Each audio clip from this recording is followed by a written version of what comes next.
to welcome a distinguished group of speakers who are all authorities in their respective fields of expertise.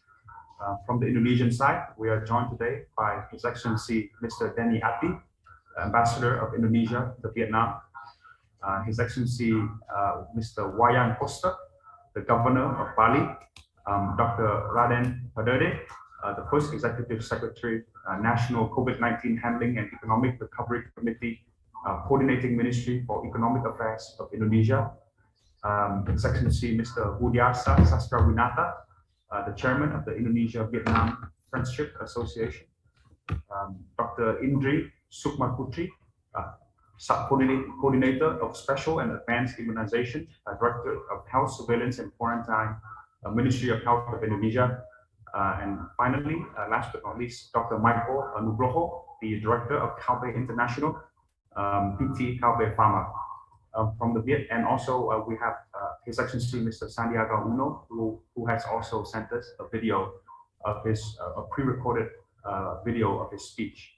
From the Vietnam side, we are honored today to have His Excellency Mr. Pham Quang, the Ambassador of Vietnam to Indonesia, Mr. Havan Sio, the Vice Chairman of Vietnam National Administration of Tourism, Ministry of Culture, Sports and Tourism of Vietnam, Mr. Chen Thanh Long, the Deputy Director General, Department for National Economic Issues, Ministry of Planning and Investment of Vietnam, Mr. Nguyen Phúc Nam, Deputy Director General, Department of Asian and African Markets, Ministry of Trade and Industry of Vietnam, and Mr.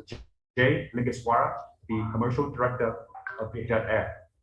As you know, we are also joined today by more than 100 audience members who are representatives of major private enterprises doing business in Vietnam and Indonesia.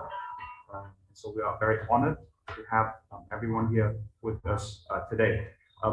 First of all, before I begin, as a matter of housekeeping, today's webinar will comprise 4 sessions on public health policy, the tourism sector, and economic policy. We have 3 Q&A sessions. So I encourage our audience to post questions to the speakers through the Zoom chat box. Our guests are also encouraged to sign up with our moderators via Zoom chat to register for private breakout rooms with one another. To begin our webinar, it is my honor to invite His Excellency Mr. Pham Quang, Ambassador of Vietnam to Indonesia, to deliver the opening remarks. Please, Mr. Ambassador.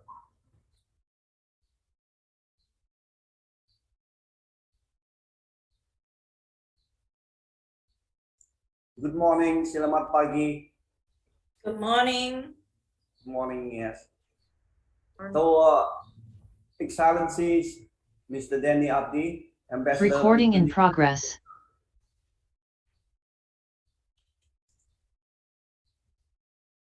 Dr. Raden Paderde, First Executive Secretary, National COVID-19 Handling and Economic Recovery Committee. Pak Budiarsa, Chairman of the Indonesia-Vietnam Friendship Association. Mr. Havan Sio, Vice Chairman of the National Administration of Tourism, Ministry of Culture, Sport and Tourism of Vietnam. Colleagues and friends. First of all, I would like to welcome all of you to today's webinar on public health, economic tourism, policy review and recommendation for Vietnam and Indonesia in the COVID-19 context. A special welcome to all the more than 100 participants joining the webinar through Zoom and YouTube from many parts of Vietnam and Indonesia, including Hanoi, Ho Chi Minh City, Jakarta, and Bali. Colleagues and friends, as we speak, in many parts of the world, the COVID-19 pandemic continues to seriously affect the socio-economic development and the people's lives, including in Vietnam and Indonesia. Although the pandemic has brought suffering and sadness, but it also reveals our collective empathy, courage, and resilience. Both Vietnam and Indonesia have emerged from the recent wave driven by the Delta variant. Both countries adopted similar measures. For instance, prioritizing vaccine and transitioning from full lockdown to targeted lockdowns, like 4 levels of PPKM in Indonesia, and 4 levels red, orange, yellow, and green in Vietnam. Both countries also have chosen to coexist with COVID-19 and are preparing for the post-COVID economic recovery. Bali is spearheading Indonesia's return to normalcy. In Vietnam, Cook Islands is expected to also welcome back foreign tourists, possibly at the end of this year or beginning of next year.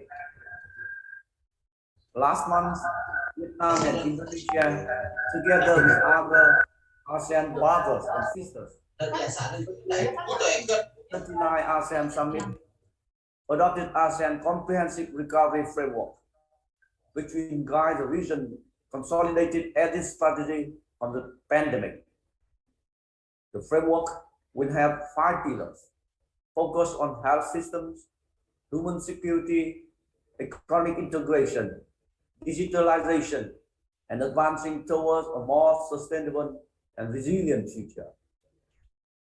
Colleagues and friends, against this backdrop, the Embassy of Vietnam and the Indonesia Friendship Association have been organizing today's webinar, which focus on the fight against COVID-19, the post-COVID-19 economic recovery, and reopening of tourist sector.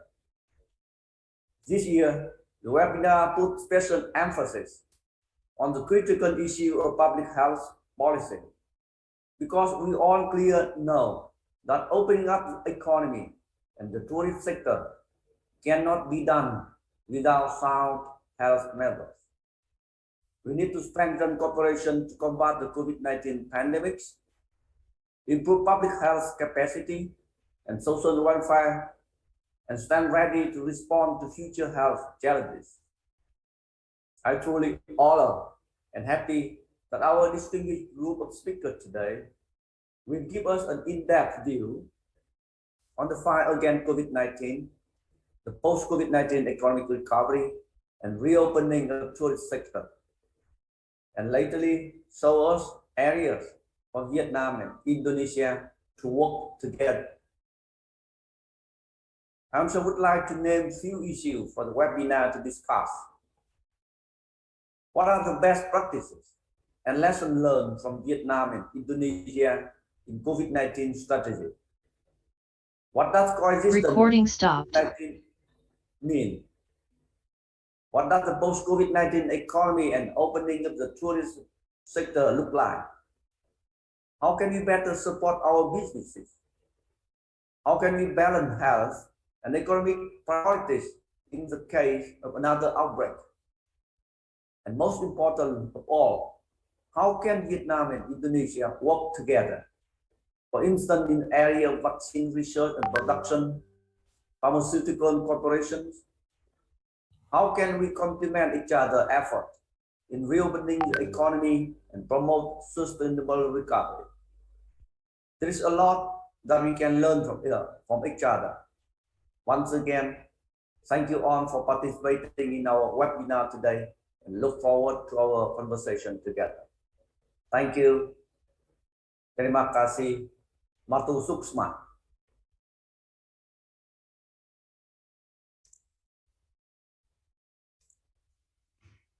Matur suksma. Thank you. Thank you all. Yeah.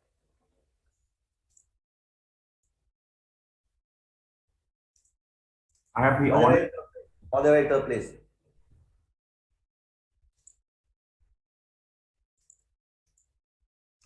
Yeah, thank you, Ambassador Vinh Quang. Now I have the honor to invite His Excellency Mr. Denny Abdi, the Ambassador of Indonesia to Vietnam, to deliver the opening remarks. Please, Ambassador. Thank you. Good morning, everyone.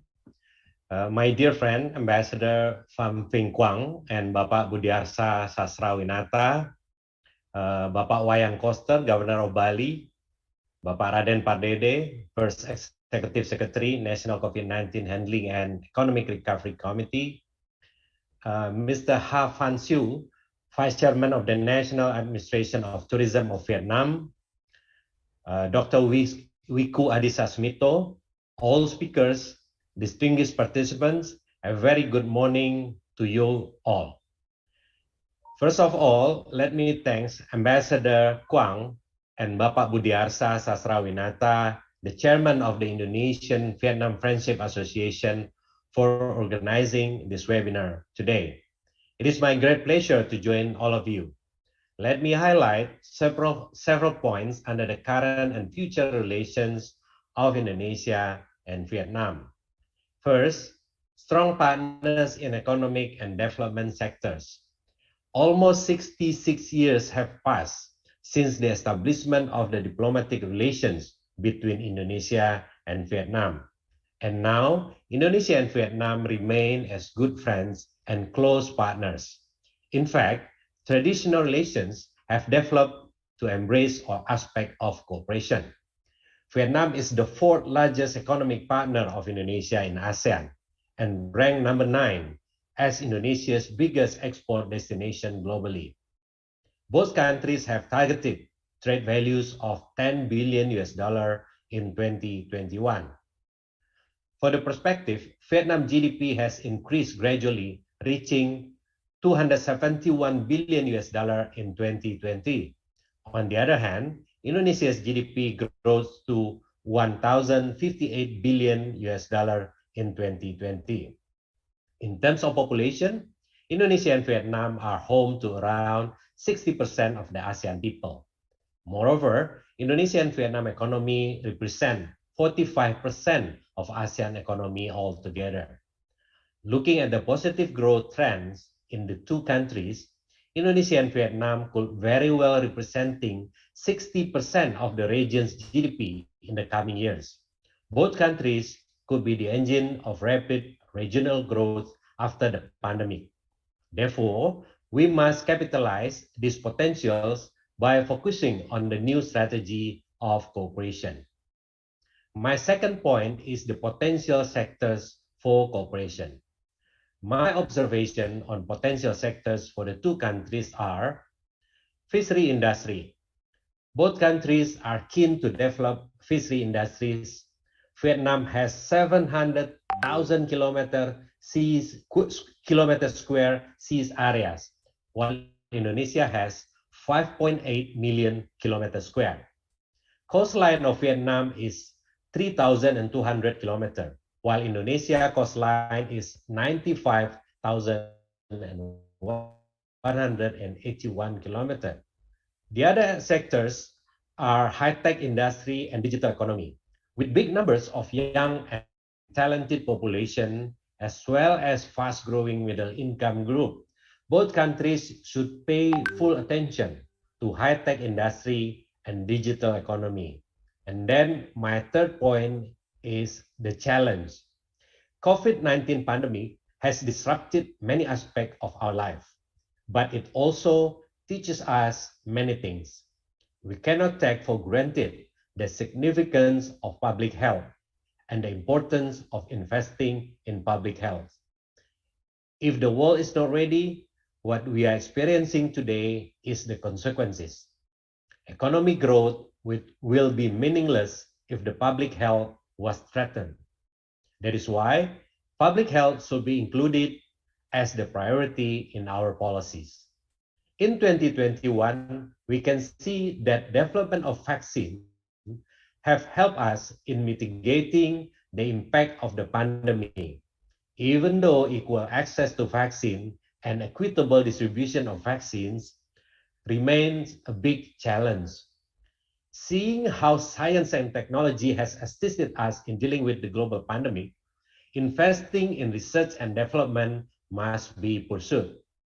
Our development policy shall be directed towards protecting the people. Therefore, we should listen more to the experts and those who are in the front line.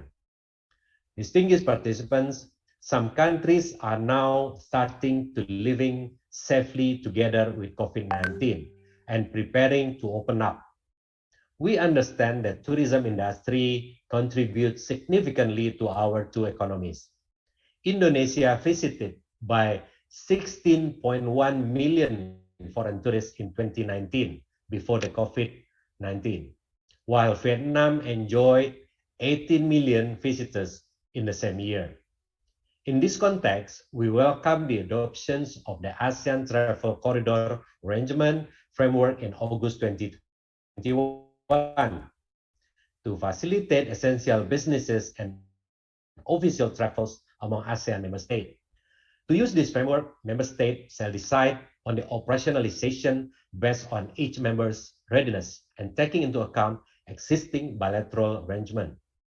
Our task now is to ensure the interoperability of each member state contact tracing system or application. In Indonesia, we use the Peduli Lindungi mobile application not only for contact tracing, but also to store users' digital COVID-19 vaccination and COVID-19 test certificate. As COVID-19 does not stop at the country's border, and as other countries may have their own contact tracing application, like PC COVID in Vietnam, it is also important to develop a certain arrangement or solution to ensure secure and efficient cross-border exchange of relevant information from each application. By establishing a secure and efficient interoperability of our system, travelers will be more assured and airlines will also be more confident in resuming international connectivity. This shall also support our effort to reactivate the tourism sector that has been severely hit by global challenge. Distinguished participants, looking to the future, the two countries shall continue work on building partnership to overcome this problem. During the challenging period, Vietnam has been a valuable partner for Indonesia, and we are committed in strengthening cooperation and strategic partnership with Vietnam, including in tackling climate change, which has become a major threat to global prosperity and development. I hope this webinar will examine and offer valuable policy recommendation for Vietnam and Indonesia's collaboration in public health, economic, as well as tourism. I wish you a fruitful and beneficial discussion. I thank you. Thank you, His Excellency Ambassador Denny Abdi, for your insightful remarks.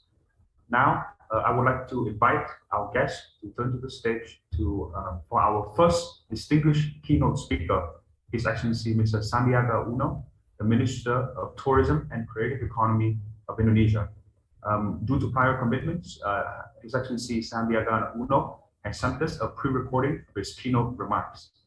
So I ask our technical team to assist us. Thank you.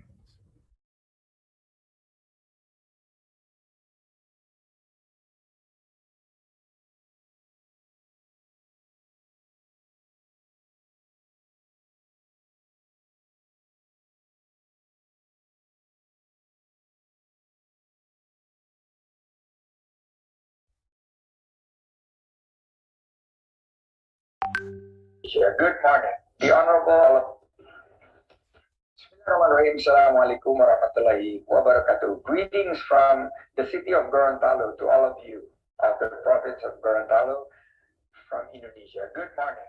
The Honorable Excellencies Mr. Pham Quang, Ambassador Plenipotentiary of the Socialist Republic of Vietnam to the Republic of Indonesia, the independent state of Papua New Guinea, and the Democratic Republic of Timor-Leste.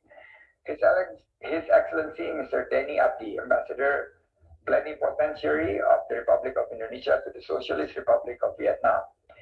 Mr. Raden Pardede, my very good friend, Mr. Raden Pardede, PhD, First Executive Secretary of the National COVID-19 Handling and Economic Recovery Committee. Mr. Budiarsa Sastrawinata, the Chairman of Indonesia-Vietnam Friendship Association, IVFA, and also Ciputra Development, TBK, very good friend of mine and the family. Distinguished speakers, participants, ladies and gentlemen. First of all, I would like to thank the Embassy of the Socialist Republic of Viet Nam and Indonesia Vietnam Friendship Associations, IVFA, for organizing this webinar on public health, economics and tourism, policy review and recommendations for Vietnam and Indonesia in the COVID-19 context. As we all know that we are trying hard to fight against the COVID-19 pandemic for almost 2 years. During these difficult times, or I call it as volatility, uncertainty and complexity, also ambiguity or VUCA condition, all lines of tourism industries have also been hit hard. Furthermore, pandemic clearly gave impacts on changes in the ecosystem of tourism. These impacts transform several aspects in tourism products preference, and hygiene labels. New tourism economy will prioritize hygiene, low touch, low mobility, less crowd. In addition to digitalization is a necessity in the midst of tourism demand for contactless and seamless experience. On numerous occasions, I always emphasize about innovations, adaptations, and collaborations as a strategic directions in developing tourism and creative economy as a response to the VUCA conditions. In this webinar, I want to emphasize one point. Tourism is expected to be a driving force in the rise of national economic growth. The effort is getting closer to reality as a result of the government's success and the country's success in handling COVID-19 pandemic and accelerating vaccinations, which made impacts on increasing world's trust in Vietnam and Indonesia.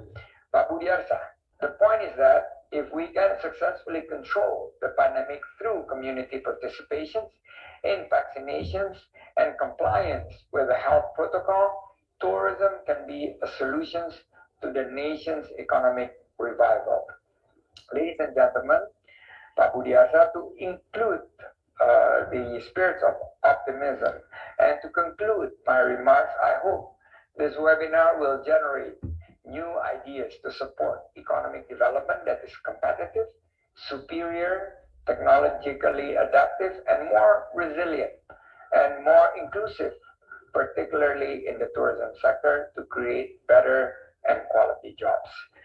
Thank you from the city of Gorontalo, the province of Gorontalo. I wish you all the best. Thank you very much. Wassalamualaikum warahmatullahi wabarakatuh. Waalaikumsalam.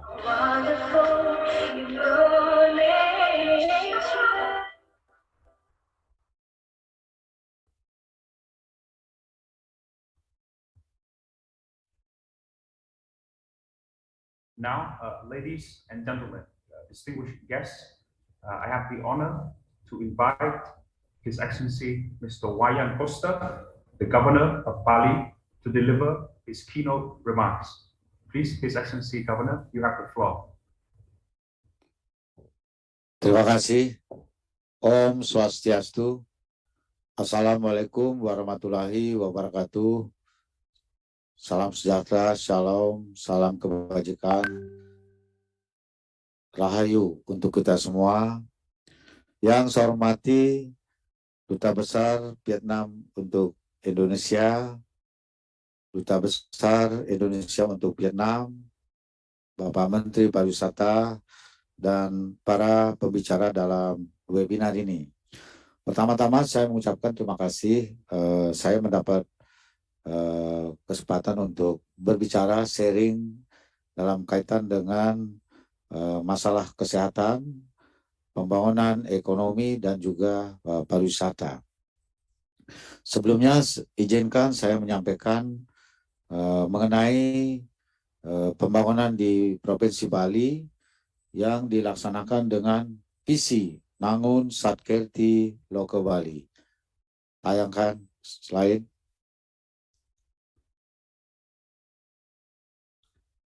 Visi membangun Bali, yaitu pembangunan yang harmonis dengan alam berdasarkan pada nilai-nilai kearifan lokal Satkerti.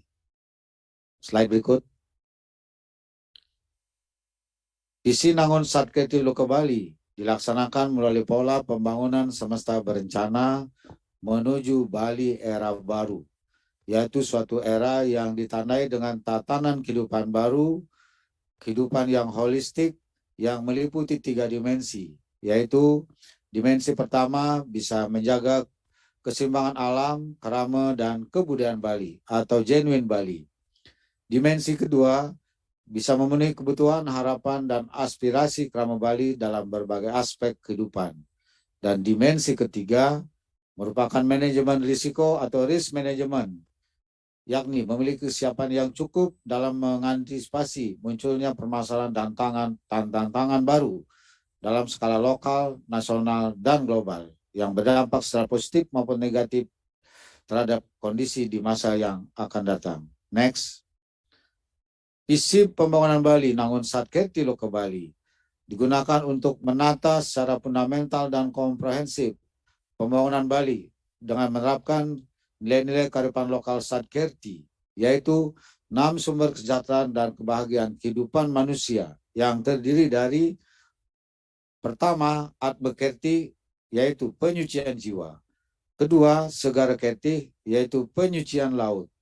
Ketiga, Danu Kerti, yaitu penyucian sumber air.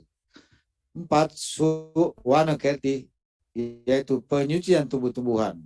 5, Jana Kerti, yaitu penyucian manusia. Dan 6, Jagat Kerti, penyucian alam semesta. Next.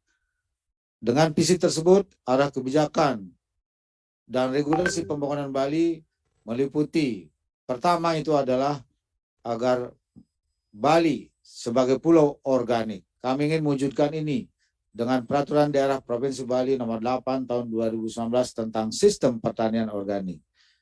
Yang kedua, menerapkan arah kebijakan energi bersih. Yang ketiga, menerapkan kebijakan energi bersih dari hulu sampai hilir. Yang keempat, menerapkan kebijakan kendaraan bermotor listrik berbasis baterai. Next.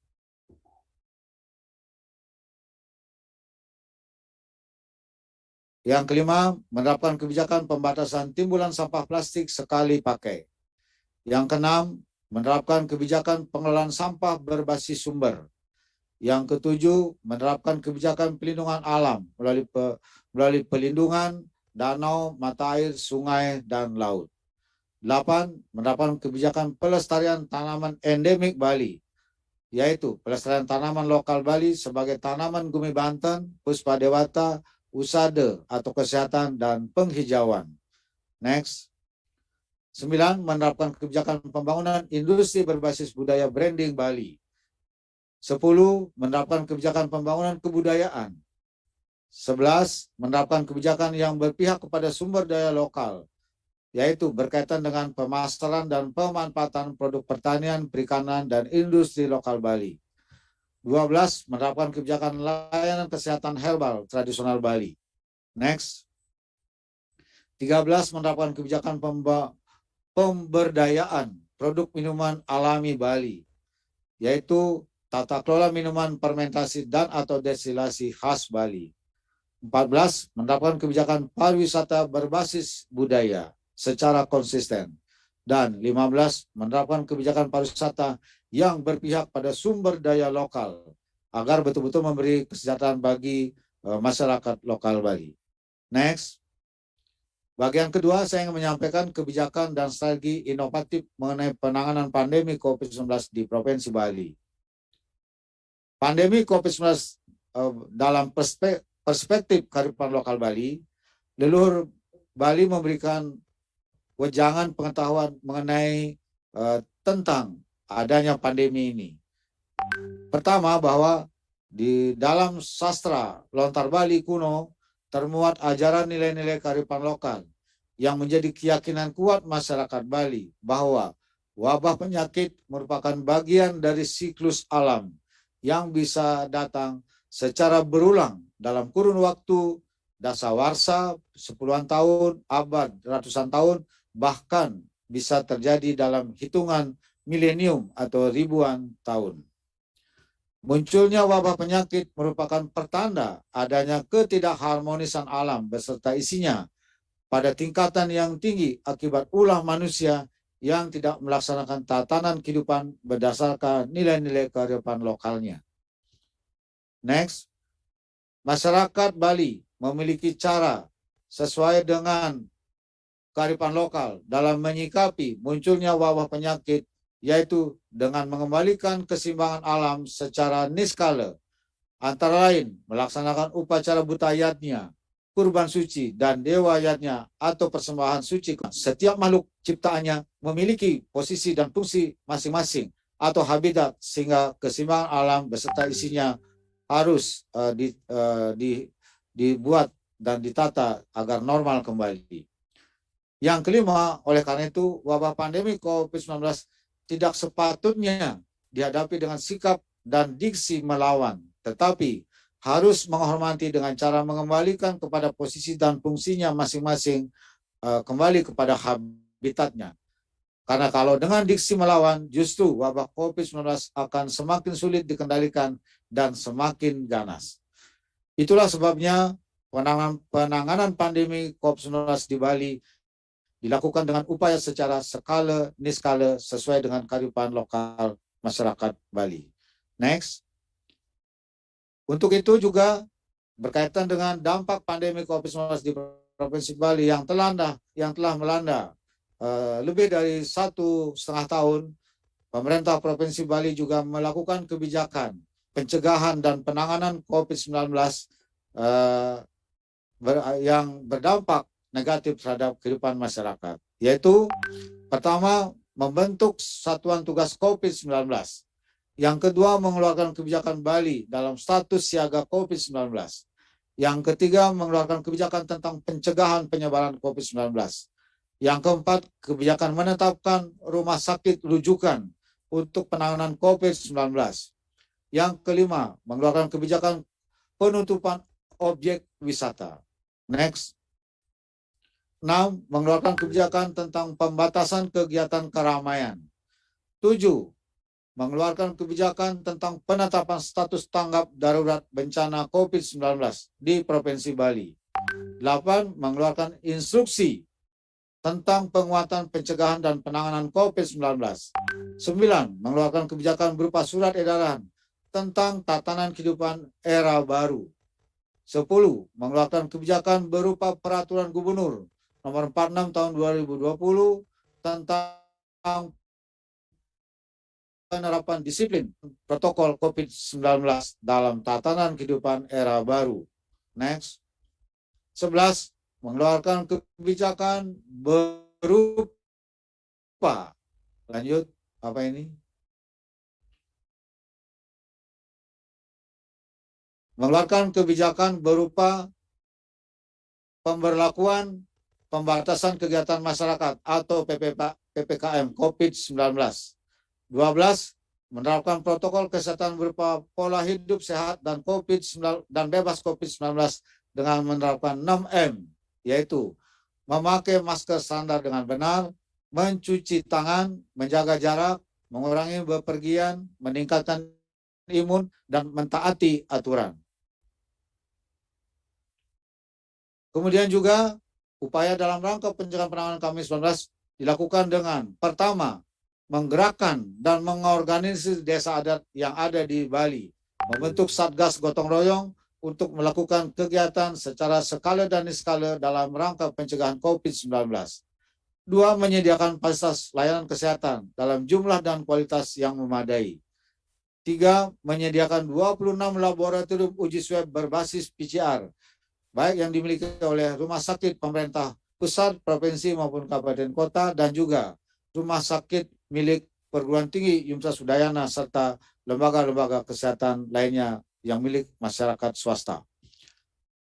Next, mengembangkan inovasi pencegahan dan penanganan COVID-19 dengan aromaterapi usada barak yang menggunakan larutan berbahan baku arak Bali yang dicampur dengan ramuan herbal yang telah mendapat izin dari Badan POM sehingga mempercepat dan meningkatkan angka kesembuhan. Yang kelima, mewajibkan hotel, restoran, dan usaha jasa pariwisata menerapkan protokol kesehatan COVID-19 secara ketat sesuai standar CHSE dan menerapkan QR Code Peduli Lindungi. 6. Penguatan kebijakan 3T, yaitu testing, tracing, treatment, berbasis desa, kelurahan, dan desa adat. 7. Percepatan vaksinasi dengan menerapkan 2 skema. Pertama, vaksinasi berbasis desa adat yang digerakkan oleh seluruh prajuru desa adat atau pengurus desa adat. Yang kedua, vaksinasi berbasis komunitas. Penanganan vaksinasi melibatkan dengan membagi habis seluruh perangkat daerah, pemerintah provinsi dan kabupaten sebali untuk mengelola dan memimpin gerakan vaksinasi di seluruh Bali sampai ke tingkat desa, kelurahan, dan desa adat. 8. Melakukan sosialisasi dan edukasi tentang protokol kesehatan dan pentingnya vaksinasi dengan melibatkan partisipasi berbagai komponen masyarakat sampai ke tingkat desa, kelurahan, dan desa adat. Dengan melibatkan tim penggerak pemberdayaan kesehatan keluarga atau TPPKK, tokoh agama, tokoh adat, seniman, mahasiswa, dan para pekerja jasa pariwisata. Kemudian juga diikuti dengan koordinasi dan sinergi yang baik dengan jajaran Kodam 9 Udayana, Polda Bali, Kanwil Kumham, Bupati Wali Kota Sebali. Sehingga penanganan COVID-19 di Bali betul-betul dapat dijalankan dengan koordinasi dan sinergi yang efektif, efisien, serta tepat sasaran dan cepat. Next. Kami juga menerapkan kebijakan untuk memberi perhatian keberpihakan kepada masyarakat miskin yang terdampak COVID-19 dalam bidang ekonomi. Yang kami berikan kepada 1. Kelompok usaha mikro kecil menengah dan juga industri kecil menengah. Kemudian yang kedua, kepada koperasi binaan pemerintah provinsi dan kabupaten kota. Yang ketiga, kepada kelompok media yang telah berkontribusi di dalam memberikan sosialisasi dan edukasi protokol kesehatan kepada masyarakat. Yang keempat, kepada keluarga miskin yang ada di desa adat. Yang kelima, diberikan juga kepada pekerja formal dan pekerja informal yang terkena PHK atau dirumahkan oleh perusahaan akibat terdampak COVID-19. 6. Memberikan bantuan biaya pendidikan kepada para siswa dan mahasiswa dari keluarga yang tidak mampu yang terdampak oleh COVID-19. Next. Yang berikut kami akan menyampaikan mengenai penanganan ekonomi di Provinsi Bali yang kami jalankan dengan ekonomi Kerti Bali, membangun Bali era baru. Kami perlu menyampaikan bahwa Bali dianugerahi oleh Hyang Pencipta berupa alam, manusia, dan kebudayaan Bali yang merupakan 3 unsur utama yang harus dipahami secara komprehensif menjadi satu kesatuan tata kehidupan krama Bali yang berkebudayaan tinggi. Yang kedua, alam Bali, manusia Bali, dan kebudayaan Bali sangat kaya, unik, dan unggul, yang secara historis serta tradisi turun-temurun sesungguhnya merupakan sumber daya perekonomian yang menjadi sumber penghidupan utama masyarakat Bali. Ketiga, sektor pariwisata memiliki kontribusi yang sangat tinggi terhadap pertumbuhan ekonomi di Bali. Bahkan Bali menjadi sangat tergantung dari pariwisata. 54% lebih perekonomian Bali bergantung dari sektor pariwisata. Namun yang keempat, sektor pariwisata sangat rentan terhadap perubahan faktor eksternal seperti gangguan keamanan, juga bencana alam maupun juga bencana non-alam yang semuanya telah pernah dialami oleh Bali dan itu terbukti sangat mengganggu kelangsungan perekonomian di Bali. Next. Yang kelima, bertitik tolak dari dinamika tersebut, maka sudah saatnya Bali menata ulang perekonomian untuk menyeimbangkan struktur dan fundamental perekonomian Bali agar tidak lagi sepenuhnya bergantung dari sektor pariwisata. Perekonomian Bali harus dikembalikan pada keorisinilan dan keunggulan sumber daya lokal, meliputi alam, krama, dan kebudayaan Bali, terutama pada sektor pertanian, kelautan, dan perikanan, serta industri kerajaan rakyat berbasis budaya. Pariwisata diposisikan sebagai sumber tambahan atau benefit dalam perekonomian Bali yang harus dikelola agar berpihak terhadap sumber daya lokal Bali. Next. Selain itu, hendaknya pengembangan perekonomian Bali juga harus memperkuat fondasi perekonomian dengan menerapkan ilmu pengetahuan dan teknologi termasuk teknologi digital yang dapat dimanfaatkan untuk mengembangkan ekonomi kreatif dan ekonomi digital. 7. Ketidakseimbangan struktur dan fundamental perekonomian Bali mengakibatkan perekonomian Bali di satu pihak sangat tergantung dan sangat rentan terhadap perubahan faktor eksternal. Di pihak lain, pertumbuhan kapasitas ekonomi Bali menjadi kurang optimal. Oleh karena itu, perlu diperkuat struktur dan fundamental perekonomian Bali. Dan kami merumuskan untuk itu dengan ekonomi Kerti Bali. Merupakan konsep yang komprehensif yang berbasis kepada sumber daya lokal Bali. Next. Prinsip ekonomi Kerti Bali. Ekonomi Kerti Bali adalah ekonomi untuk mewujudkan Bali berdikari dalam bidang ekonomi, dibangun dan dikembangkan berlandaskan nilai-nilai filosofis Satkerti dengan menerapkan 11 prinsip. Prinsip yang pertama, ekonomi yang dibangun dan dikembangkan dari sikap mensyukuri atau memuliakan kekayaan, keunikan, dan keunggulan sumber daya lokal alam Bali beserta isinya sebagai anugerah dari Hyang Pencipta. 2. Ekonomi yang dibangun dan dikembangkan sesuai potensi sumber daya lokal alam Bali beserta isinya. 3. Ekonomi yang dibangun dan dikembangkan oleh krama Bali secara inklusif, kreatif, dan inovatif. 4. Ekonomi yang dibangun dan dikembangkan berbasis nilai-nilai tradisi, seni budaya, dan kearifan lokal Bali. 5. Ekonomi yang dibangun dan dikembangkan dengan menjaga ekosistem alam dan budaya secara berkelanjutan. 6. Ekonomi yang dibangun dan dikembangkan untuk meningkatkan kapasitas perekonomian lokal Bali, berkualitas, bernilai tambah, dan berdaya saing. 7. Ekonomi yang dibangun dan dikembangkan dengan mengakomodasi penerapan dan perkembangan ilmu pengetahuan dan teknologi termasuk teknologi digital. 8. Ekonomi yang memberi manfaat nyata guna meningkatkan kesejahteraan dan kebahagiaan kaum Bali secara skala niskala. 9. Ekonomi yang dibangun dan dikembangkan dengan asas gotong royong. 10. Ekonomi yang dibangun dan dikembangkan untuk meningkatkan ketangguhan menghadapi dinamika perkembangan zaman secara lokal, nasional, dan global. Dan terakhir, prinsip yang 11, ekonomi yang menumbuhkan spirit jengah dan cinta atau bangga sebagai krama Bali atau orang Bali. Ekonomi Kerti Bali dibangun dengan satu ekosistem yang 11 prinsip tersebut merupakan ekosistem keseluruhan yang mengait satu sama lain di dalam mengokohkan atau memperkukuh ketangguhan ekonomi di Provinsi Bali. Next. Sektor unggulan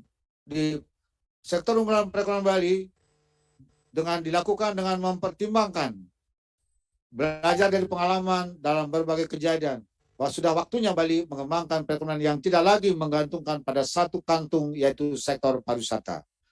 Next. Dalam pengembangan perekonomian Bali, sektor pariwisata diposisikan sebagai sumber tambahan atau bonus atau benefit. Next. Pembangunan pertanian dilakukan secara luas dari hulu sampai hilir, termasuk perikanan dan sumber daya kelautan, serta juga sumber-sumber ekonomi yang lainnya yang berbasis pada sumber daya lokal. Dalam rangka memacu pertumbuhan ekonomi Bali, perlu dibangun dan dikembangkan industri Bali, industri berbasis budaya, branding Bali dari hulu sampai hilir, ekonomi kreatif berbasis budaya, dan juga ekonomi digital.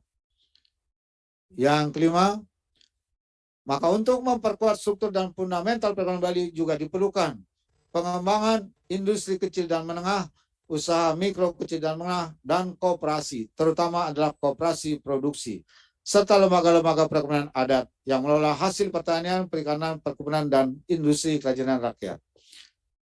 6. Dalam rangka memacu pertumbuhan ekonomi Bali, perlu dibangun dan dikembangkan industri branding Bali dari hulu sampai hilir, ekonomi kreatif berbasis budaya branding Bali, serta ekonomi digital.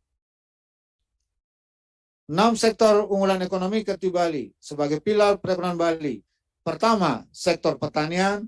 2, sektor kelautan dan perikanan. 3, sektor industri. 4, sektor IKM, UMKM, dan koperasi.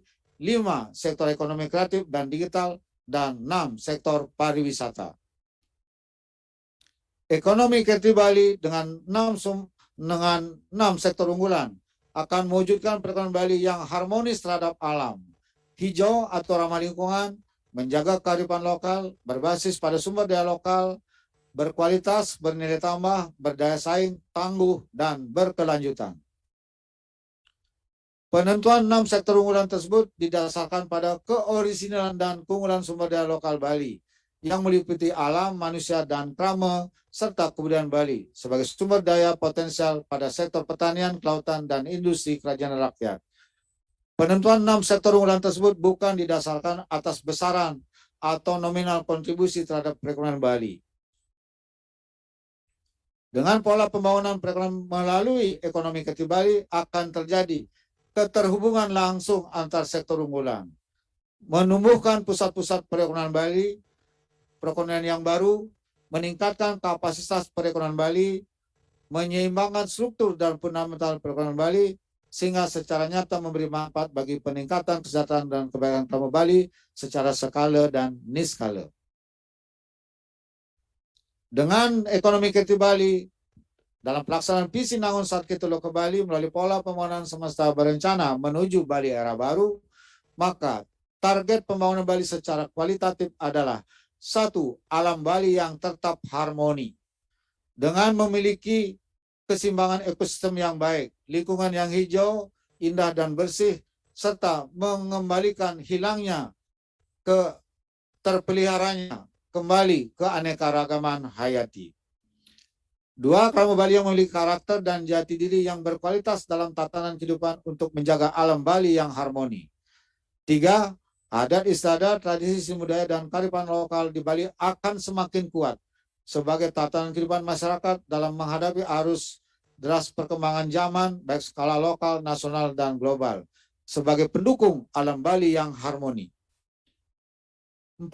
Bali berkepribadian dalam kebudayaan, yaitu kebudayaan Bali yang kokoh dan lentur sebagai sumber nilai-nilai kehidupan, melahirkan karya-karya seni yang inovatif dan kreatif, juga menjadi basis pembangunan perekonomian masyarakat Bali, termasuk ekonomi kreatif dan digital.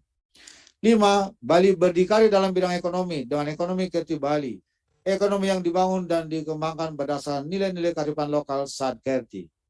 6. Bali menjadi pulau organik dengan menerapkan sistem pertanian organik untuk menghasilkan pangan yang sehat dan berkualitas serta mampu menjaga ekosistem kehidupan dan sumber keragaman hayati.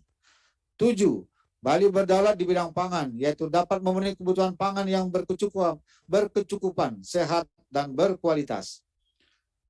8. Bali memiliki sentra industri kecil menengah, serta usaha mikro kecil menengah dan koperasi berbasis budaya branding Bali. 9.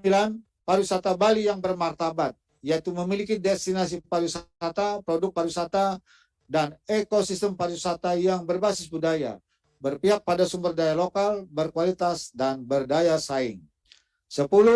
Bali cinta produk lokal, yaitu krama Bali yang mencintai produk lokal, mengembangkan produk lokal, dan bangga memakai produk lokal sebagai wujud harmoni kehidupan perekonomian untuk kesejahteraan dan kebahagiaan bersama. 11. Bali menjadi pulau mandiri energi dengan energi bersih, yaitu dapat memenuhi kebutuhan energi secara mandiri dengan energi yang ramah lingkungan.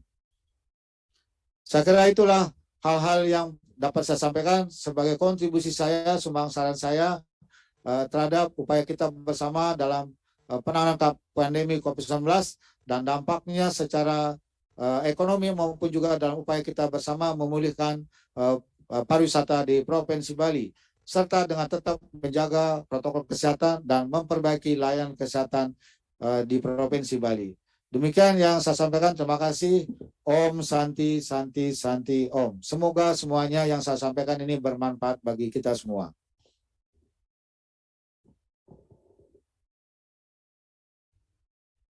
Thank you, His Excellency Mr. Wayan Koster, the Governor of Bali, for your remarks.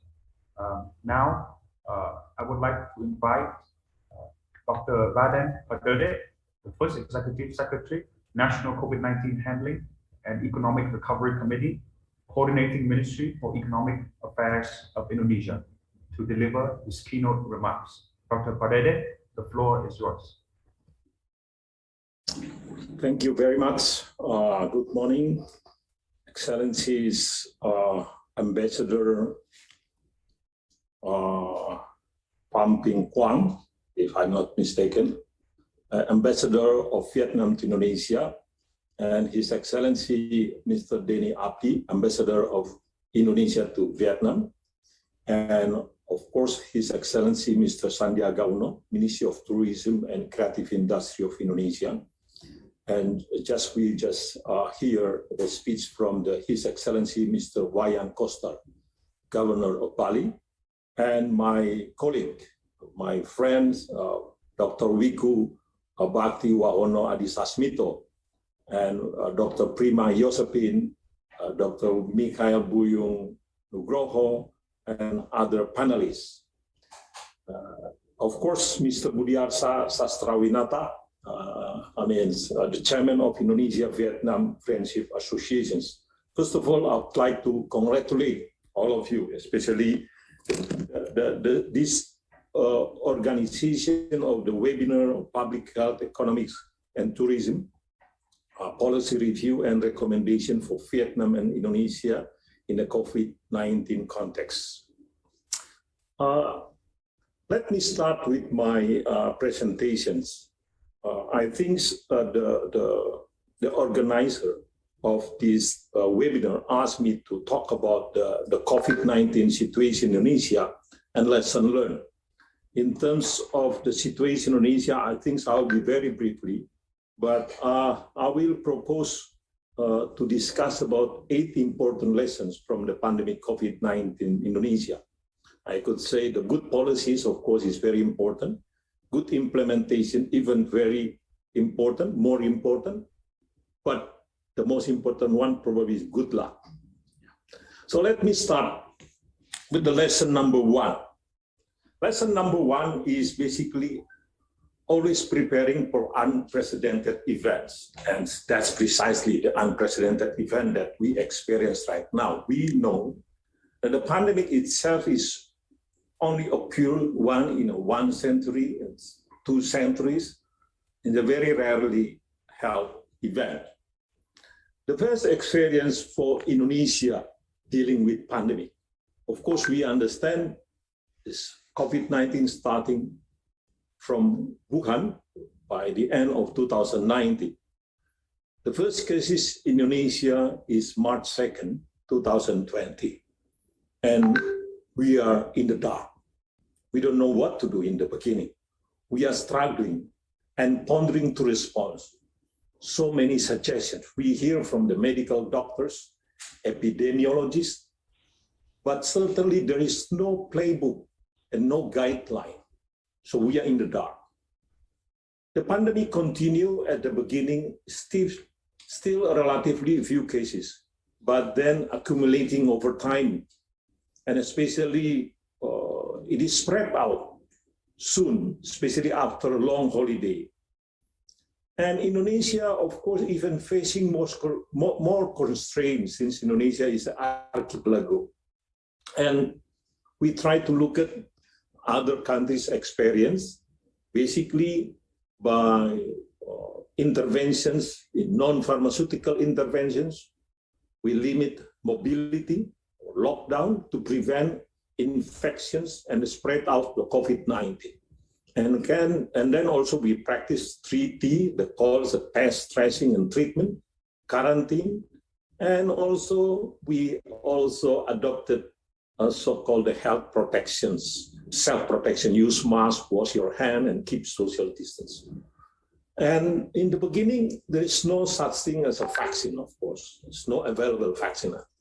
And even we don't know how to handle this COVID-19 in the beginning.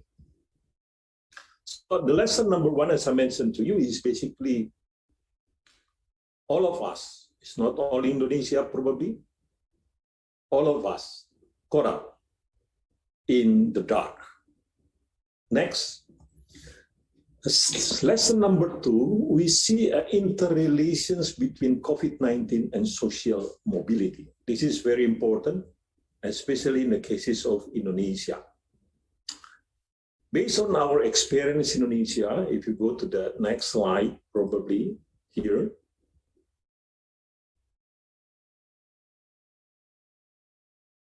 every long religious holiday, let's say the Idul Adha here, and then we have also Christmas and New Year, and we have also Idul Fitri and again Easter. Soon after we have a long religion holiday, then we face some problem. The number of infectious increasing, and then we impose lockdown, and of course it's affected the economy dearly. So the lesson learned from here is basically that we need to have a different approach. We understand that COVID-19 and people mobility is very strongly related. But at the same time, how do we handle people mobility, especially in a long religious holiday? So we need to have a different social approach. And especially for Indonesia, this is very important lesson for us. Next, lesson number 3 is swift policy response in 2020 in health and fiscal is very important. And of course, you may already know the difference between advanced country and emerging countries. Most of the advanced countries recover faster than the emerging market. And the main difference, the main factors explain the difference in the recovery of the economy is basically health and fiscal policy, vaccine, and also fiscal expansions. And I think this is relevant for Indonesia as well. While we don't have any vaccines available in the whole year of 2020, we do make some advance order from several countries, including from China and then UK and other countries. So Indonesia just focusing on treaty, again, the health protocol practice, in addition to limit, constrain the mobility in order to reduce or to prevent the spread out of the COVID-19. But when we constrain the mobility, we are seeing our populations in cities, especially, and urban, suffer. This is so-called a self-inflicted crisis. Because if you reduce the mobility, there is no mobility at all, then there is no economic activities. Since the government made the call to limit the social mobility, hence the economy certainly contracting, income deteriorating, job dwindling, and we have a very devastating impact, especially to the most vulnerable of populations. This is why we need to have and to craft and initiate fiscal Recording in progress. to those the most affected in the populations. So we provide the social safety net, healthcare and medicine assistance to a significant number of the populations. Financial assistance to the informal and business sector, micro and small enterprise. We relax budget deficit rule. Our rule is basically the deficit has to be less than 3%. But during the pandemic, we passed the emergency law with the proposal to increase the deficit. Even in 2020, we increased the deficit up to 6.3% of the GDP. So again, general lesson number 3, we need to have a swift policy, both in health and fiscal. Let me move to the general lesson number 4. We need to have a coordinated and integrated policy. I think this is a key success, if I could say, for Indonesia health and economic recovery in one driver coordination. So-called, in our cases, the metaphor that we propose in Indonesia is to balance between brake and also accelerator. Let me provide you the metaphor of these ones. Of course, when do you grip the brake and when do you relax the brake? And also at the same time, of course, you have to push the gas pedal, the accelerator. And the president established committee for COVID-19 handling and national economic recovery, which is on a daily basis is basically, of course, under the coordinating Minister of Economic Affairs, but basically the driver itself is the President of Republic of Indonesia. As we know, the health and economy need to have in one driver. The brake is basically, we provide the health safety net and step up the brake to flatten the curve of COVID-19 cases. If needed, then we flatten the curve. So-called the non-pharmaceutical interventions. When we see some of the curve, all the curve is already flattened a bit, then we have to relax. But at the same time, we provide fiscal stimulus, which is basically we provide the social safety net to the real sector as well as to the most vulnerable of the populations. And we have lubricant over there in the left-hand side and also the petrol, of course, in the accelerator side. So this brake and gas pedal, or when do you grip the brake, when do you push the gas pedal, I think this is one of the very important lessons for us. Of course, each country has their own strategy. In our cases, due to our characteristic, specific characteristic of Indonesia, and due to our limited resources, we believe the balance between brakes and gas pedal or accelerators is the best strategy that we have right now. Next, let me provide you briefly the pandemic and vaccination in Indonesia before I go to the lesson number 5. Next is, of course, this is the current development. We already see a significant trending down, and per November, 6 November 2021, we only have 444 new COVID positive cases. And of course, it's continued to going down compared to the previous week. And the total COVID cases is more than 4 million. And the active cases right now, 10,000. It's quite low for our standard. Of course, if you compare to Vietnam, probably your case is much less than Indonesia in terms of the total cases. But at the same time, we see some significant development in the recovery rate in Indonesia, as well as the decline in the death rate and the fatality rate. Next. And a pandemic, Indonesia compared to the other countries, especially ASEAN countries, this is, so I call the combination of good policies and good luck. Of course, we make some progress in terms of policy and implementations, but you never know. We don't know anything. We don't know in detail about this COVID-19. So the good luck is very important for us as well. And one of the criteria now, we have recovery, Nikkei recovery index for September 2021.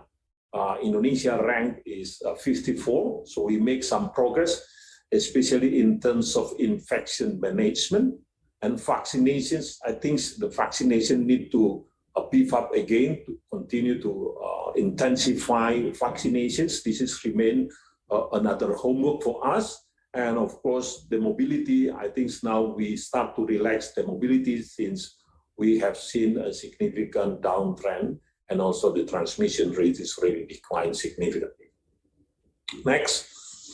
And I think we all know about these ones. So the pandemic in Indonesia is already under control. The easiest one to look at what is the criteria for this one is basically the reproduction rate is less than 1. So the reproduction rate is basically represent the ability of country to control the transmission of COVID-19.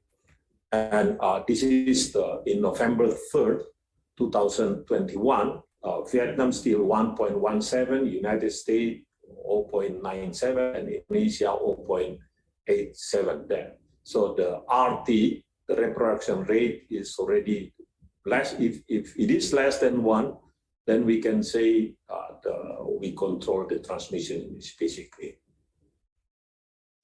Next, this is the vaccinations in Indonesia.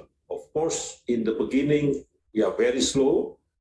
Then if you just look at the graphic over there, I think we start to accelerate in June, July, August, and now continuously accelerated. Look at the slope of the graph itself now. We already vaccinated.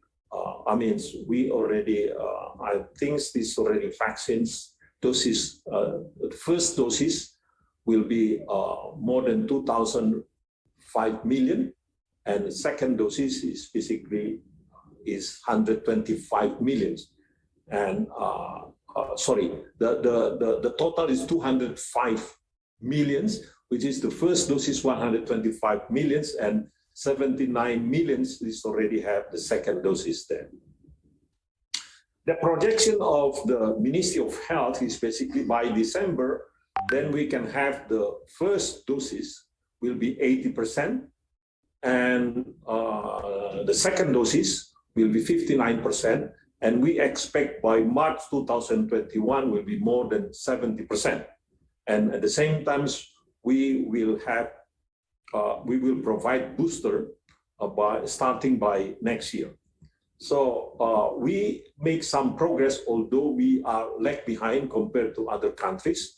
But I think this vaccination is very important. This is a game changer. Of course, the vaccination itself doesn't mean that the infectious will be zero. The infectious will continue.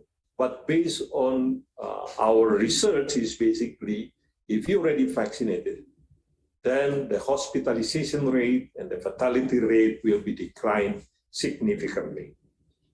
Next, the pandemic, again, this is already, I think I already explained this one before, so let me skip these ones. Go, next. So let me continue to the general lesson number 4. It's never complacence. So we need to continue to put in place COVID-19 control strategy during the pandemic. And we will use this kit, basically, these tools, anytime. And we need to vigilant. At any time, when we're facing some, probably the next wave, we don't know. And we need to have this one in place. Next. So basically, this is, again, the strategy that we continue to have is detections. So increase epidemiological tests and screening tests, increasing ratio of testing, contact tracing, conduct genomic surveillance in area with potential surge cases, and stricter quarantine and mandatory PCR tests for travelers. That's a detection is, I think, the first line of defense. And then, of course, the therapeutic is also very important. We convert 30 to 40% of the hospital bed and supply all medical logistic and human resources. Yeah, we need to prepare this one in case after the long holiday we may face this kind of wave again, and including, of course, the oxygen and medicine. We need to have a significant stock and deploy medical intern and co-as as additional health workers as well. Again, this is an emergency. In emergency situations, all these guys also have to be ready to help in the hospital. And stringent inpatient criteria. We only accepted in the hospital, for example, if the saturations less than 95%, hard to breathe, and only moderate to severe cases are supervised by health workers and volunteers. And increase utilization of shelter as isolation center. And very important as well, of course, the vaccinations. We will continue to intensify these vaccinations, and especially we are continue to vaccinate the people, elderly people, the people with age more than 65 years and with comorbid, because basically the fatality rate of this group is the highest compared to the other demographic group. And at the same time, we are ready to implement a micro sales social activity restrictions, which is to change the behavior, and also the utilizations of digital technology and Pham to monitor a public health measure. And of course, as I mentioned before, practicing COVID-19 health protocol like 3M, wear the mask properly, wash your hand with soap, and also social distancing. So we will never complacent based on our experience during the variant Delta in July and August, last July and August. Next. Now, lesson number 6 is basically we need to prepare ourselves the transition from pandemic to the endemic. Life must go on. We have to live with COVID basically. Of course, we cannot make the COVID itself become zero, but at the same time, the life must go on. So the COVID will be with us for sometimes, probably, I don't know, 5 to 10 years. We can ask the doctors about this, but based on our research from and our reading from the past is basically the COVID-19 will not go easily in the short term. So we have to live with COVID-19, basically. This is why we need to craft, again, we need to prepare ourselves with these transitions. We need to have some program. Again, this is comprised with several programs right now, and Indonesia also preparing for this transition as well. Yes. So from pandemic, then in the transitions, and then we prepare also to the endemic, basically. The preparation in terms of health, also in terms of social protections, economic, social, and religious activities also, we need to prepare for these ones, and similarly for others as well. So we need to have planning and preparation for these ones, and at the same time, we also have a transitions a period, either 1 month or 2 months. In case of Indonesia, we're starting the transitions in several cities. We already have some pilot project on that ones. And at the same time, as I mentioned before, we continue to accumulate some medicine as well. And also the health system have to be ready and well prepared, both primary and extra capacity, of course.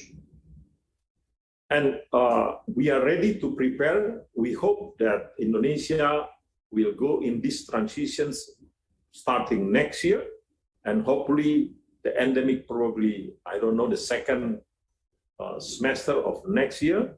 And with hope, again, we live with this COVID. The infections might be up and down, but what we can control is probably the fatality rate and the hospitality rate has to be low. Then Indonesia will live with this pandemic, or normalization living with the COVID-19 is basically that we prepare in the next year. Next, lesson number 7 is only when the pandemic under control, then we see robust economic recovery. We know, and you know, of course, we continue to struggling, especially in August and September 2021. But now we have seen significant improvement, and optimism is rising. Next. So look at here, again, if we just look at the red graph, yeah, this is the GDP growth.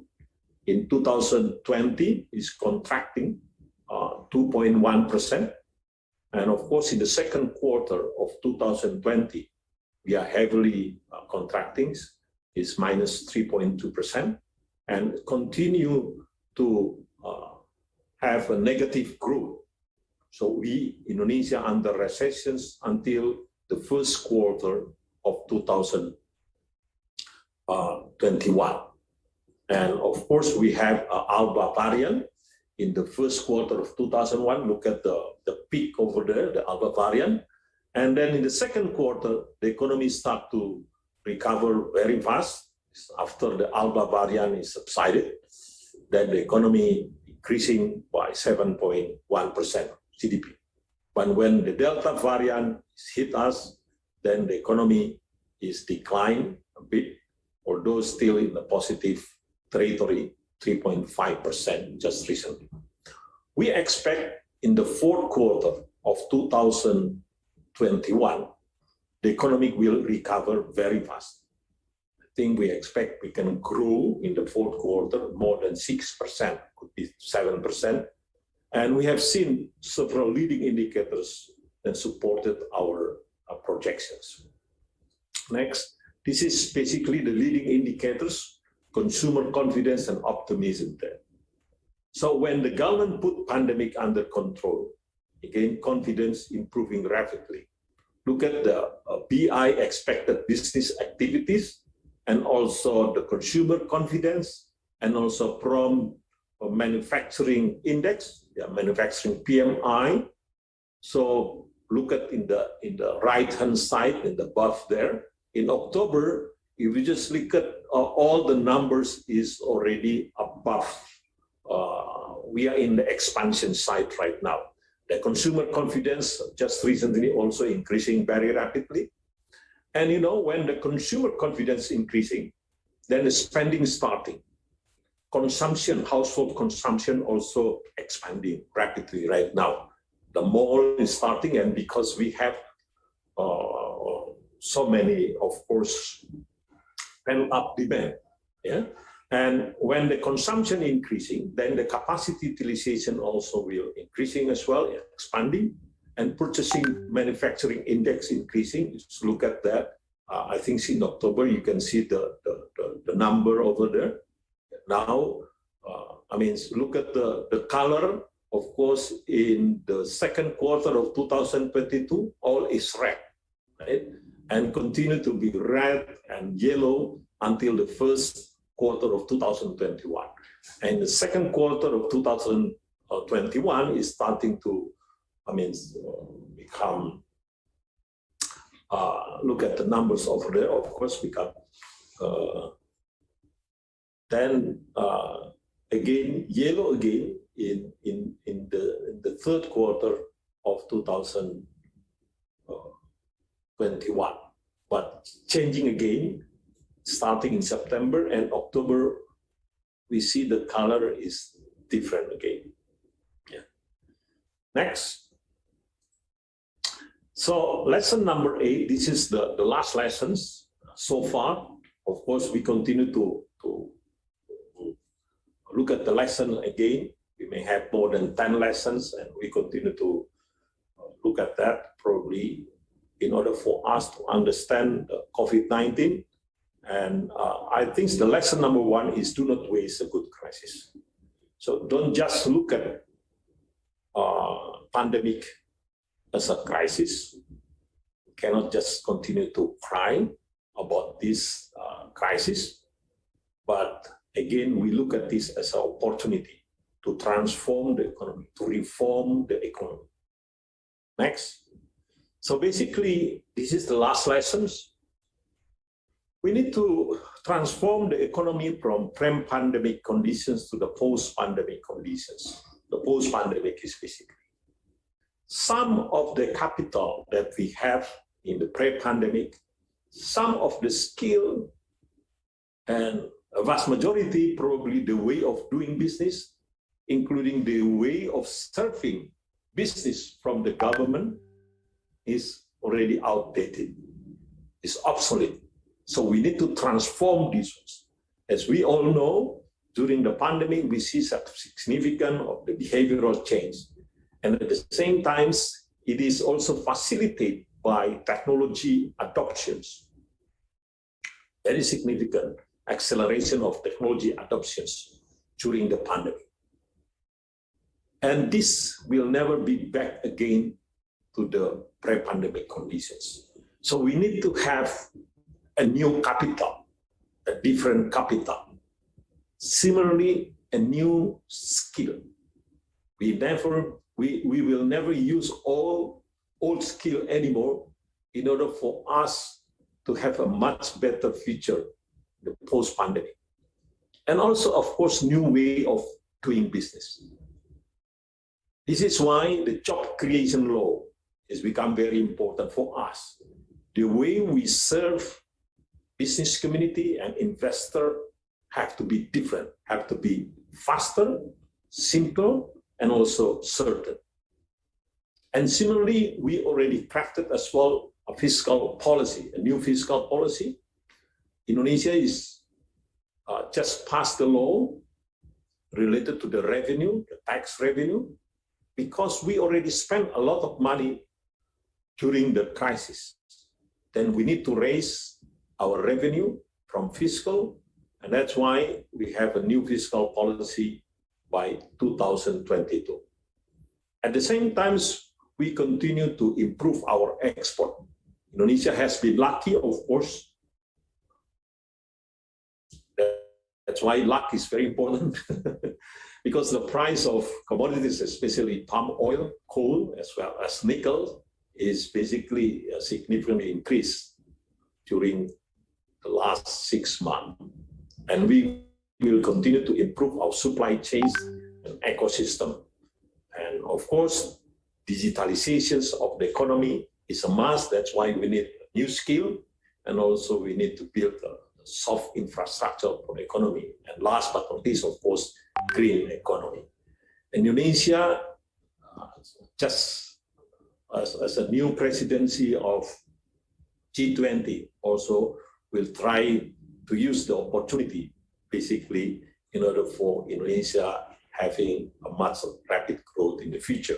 This is the aim of Indonesia.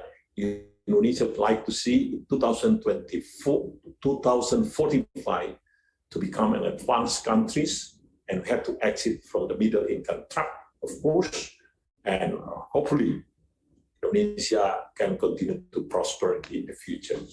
So thank you very much. I wish you the best. Hopefully that we can meet again sometimes in the future. Thank you.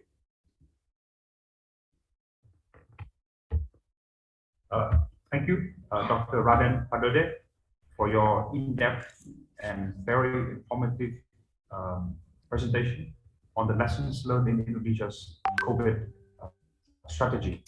Thank you so much. Now, we would like to begin. I would like to first thank our keynote speakers. And now, to begin our first session on public health policy, I would like to invite Dr. Wiku Adhis Smito, the chairman of the expert team and spokesperson for COVID-19 and National Economic Recovery Committee. Please, Doctor, the floor is yours.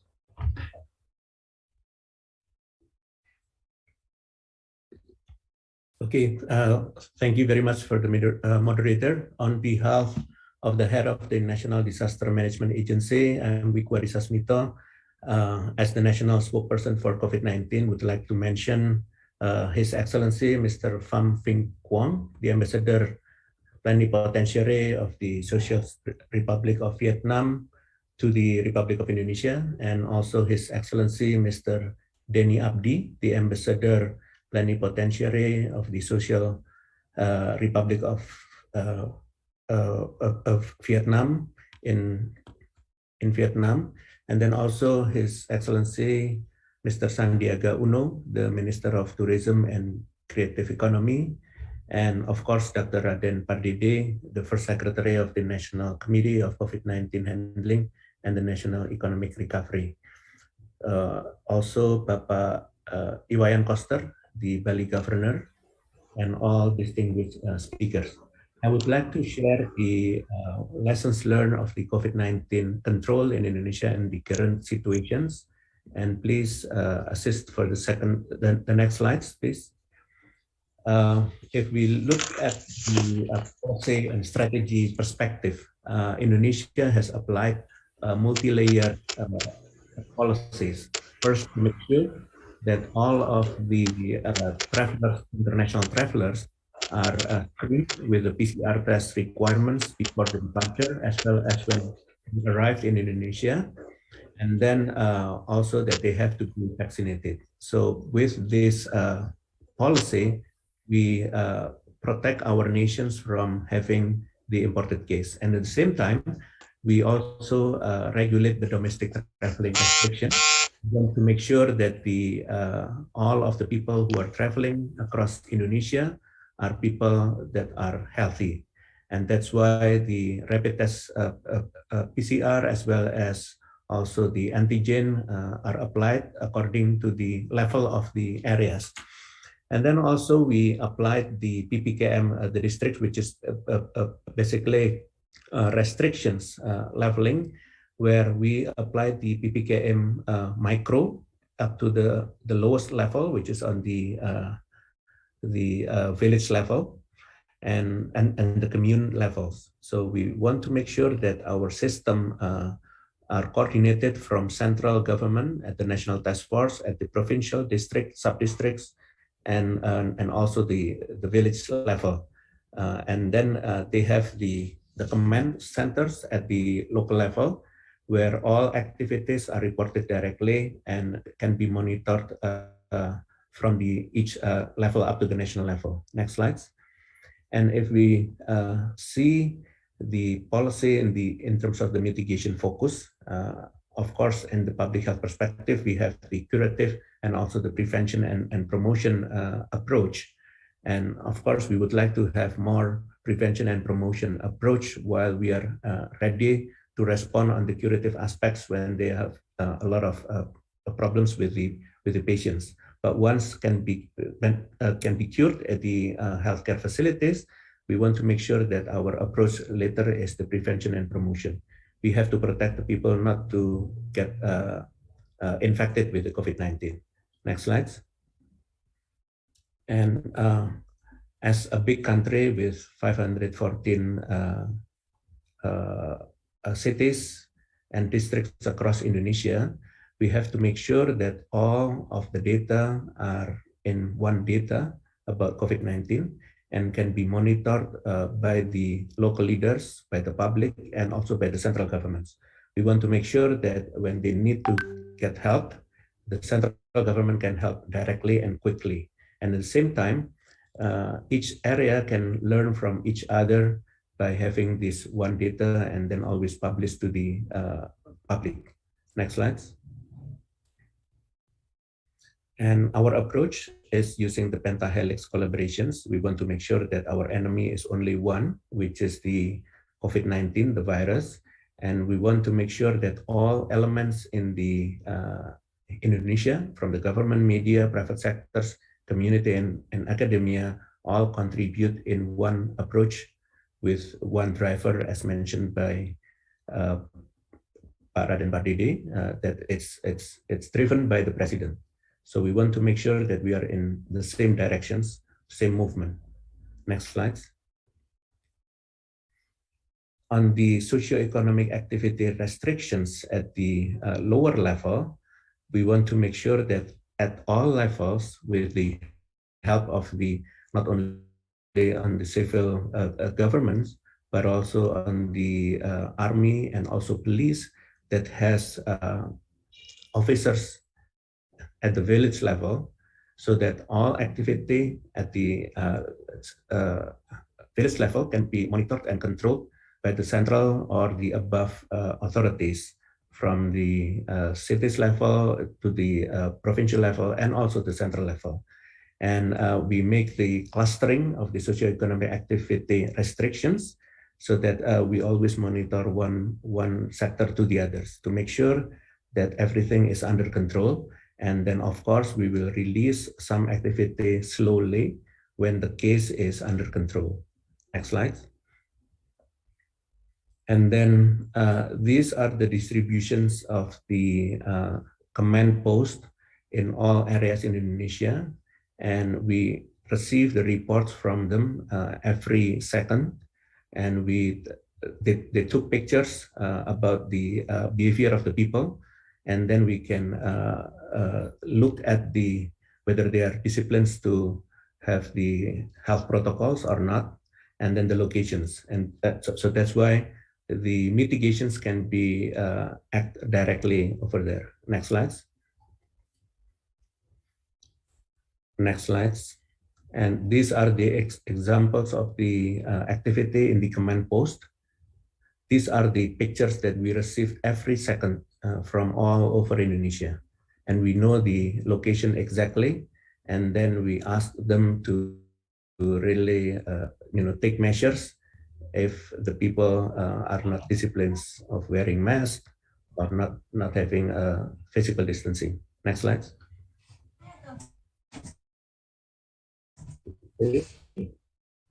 Enforcement.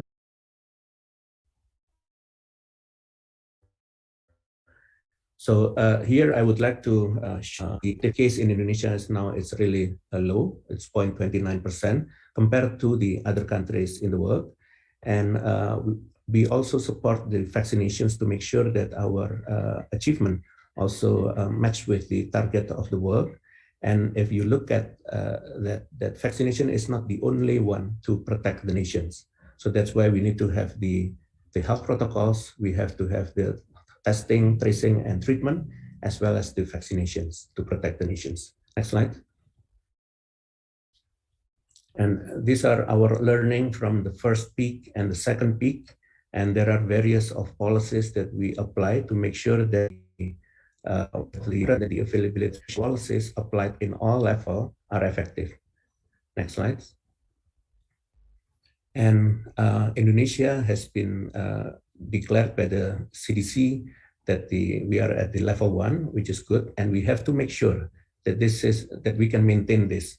Of course, the success key factor is related to the increased natural immunity because of the populations that has been having the second wave, and then the vaccination coverage, the mobility restrictions, always related to each level, and then restrictions of the domestic and international travelers, including the quarantine. Next slide. And as I mentioned, we have to change the public health emergency situations and then also the vaccines. Next. With speakers because she has an urgent situation right now. So she acknowledged the speech, the